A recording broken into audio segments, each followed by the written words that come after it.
Assalamualaikum warahmatullahi wabarakatuh. Salam sejahtera. Okey, ini rakaman untuk saya mengulas lebih sedikit keputusan kes yang melibatkan isteri yang Muhammad Pekan, iaitu Datuk Datin Rosmah.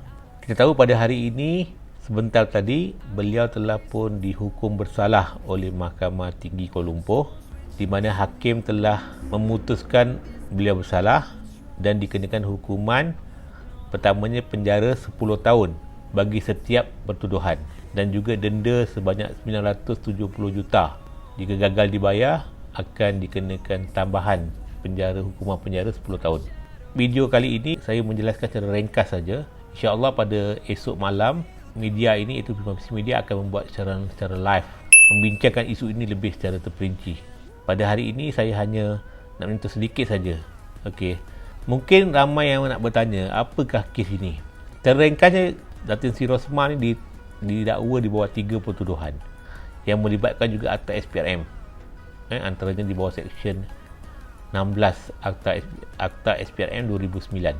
Pertuduhan yang utama adalah melibatkan dia dituduh ataupun terlibat dengan pertuduhan di mana dia dikatakan ataupun dituduh meminta, dalam bahasa Inggeris solicit, RM187.5 juta menerusi bekas pembantu dia, iaitu Datuk Rizal Mansor, yang asalnya dituduh, tapi pendakwa telah tarik balik pendakwaan kata beliau dan beliau jadi saksi pendakwa. InsyaAllah besok kita akan terangkan. Jadi Rosmah dituduh meminta RM187.5 juta melalui Datuk Rizal Mansor sebagai upah. Upah apa? Upah untuk dia membantu sebuah syarikat namanya Jipak Holdings yang Berhad mendapatkan projek bersepadu sistem solar photovoltaik ataupun PV hybrid serta penyelenggaraan dan operasi genset ataupun diesel bagi 369 buah sekolah luar bandar di Sarawak. Projek itu bernilai 1.25 bilion. Jadi dia minta upah, kalau nak luluskan projek itu, kamu kena bagi saya 187.5 juta. Maknanya kalau dengan pertuduhan itu, dengan bantuan yang saya akan berikan, maka kamu akan dapat projek itu secara rundingan terus ataupun dia bagi direct nego. Itu pertuduhan dia punya intipati dia.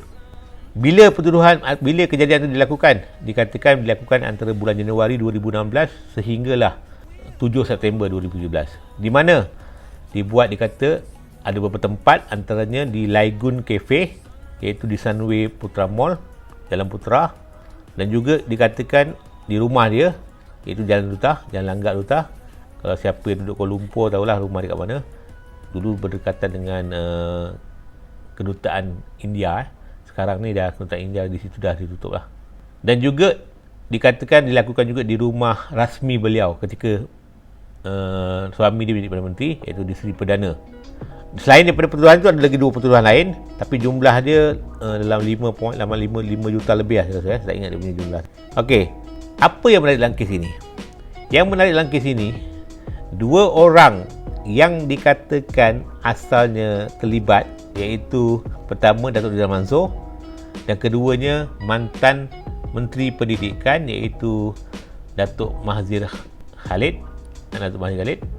Dikatakan sebab dua orang ni asalnya dituduh tapi telah menjadi saksi pihak pendakwa. Dalam bahasa Inggeris kata turn court, macam ibarat saksi belot lah. Jadi dua orang ni telah dipanggil menjadi saksi pihak pendakwa untuk membuktikan kes. Mungkin orang bertanya, boleh ke? Memang boleh. Itu biasa berlaku. Itu biasa sangat berlaku dalam jenayah. Sebab itu kadang-kadang pihak pendakwa dia memang ada strategi lah. Bila siapa yang buat perbicaraan ni memang ada strategi dia. Itu biasa dilakukan. Saksi Menteri dan juga Datuk Rizal Mansor. Saya tertarik untuk hari ini, saya tersentuh sikit. Semasa Datuk Rizal Mansor memberi keterangan, disoal oleh peguam bela Rosmah, iaitu Datuk Jagdit Sin, seorang peguam senior. Dia saya nak ketahui bila disoal tu. Dia kata, Datuk Rizal, kamu ni memiliki kekayaan dan kamu pergi umrah, pergi Mekah gunakan duit haram, dia kata. Kan? Boleh ke kamu sebagai seorang Islam, kamu pergi Mekah gunakan duit haram? Kan? Duit rasuah lah. Kali kata Rizal Mansor, oh ini sumbangan politik.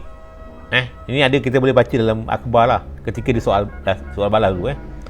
Dan melalui seorang saksi yang ke-16 pihak pendakwa, iaitu rakan perniagaan kepada Datuk Saidi yang juga pengarah urusan Jepak Holding. Nama dia Muhammad Razwil Abdullah. Dia dipanggil sebagai saksi yang ke-16 saya.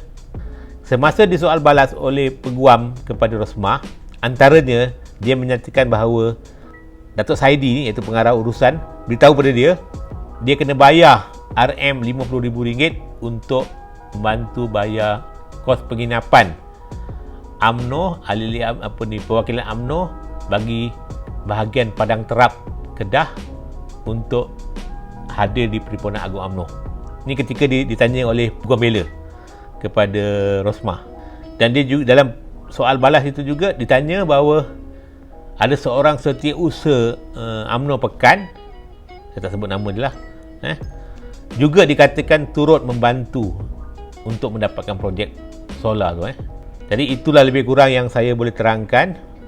Jadi saya nak katakan hukuman 10 tahun itu setiap pertuduhan sepatutnya 30 tahun. Tapi oleh kerana hakim kata dijalankan secara serentak, maknanya dia hanya perlu menjalankan hukuman 10 tahun sahaja.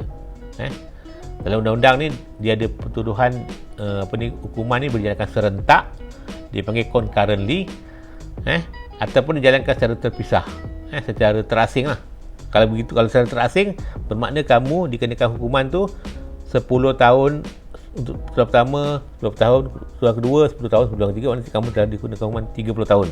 Tapi oleh kerana dikata serentak, maknanya 10 tahun sajalah. Walaupun tiga pertuduhan tu 30 tahun, tapi oleh kerana serentak jadi 10 tahun saja.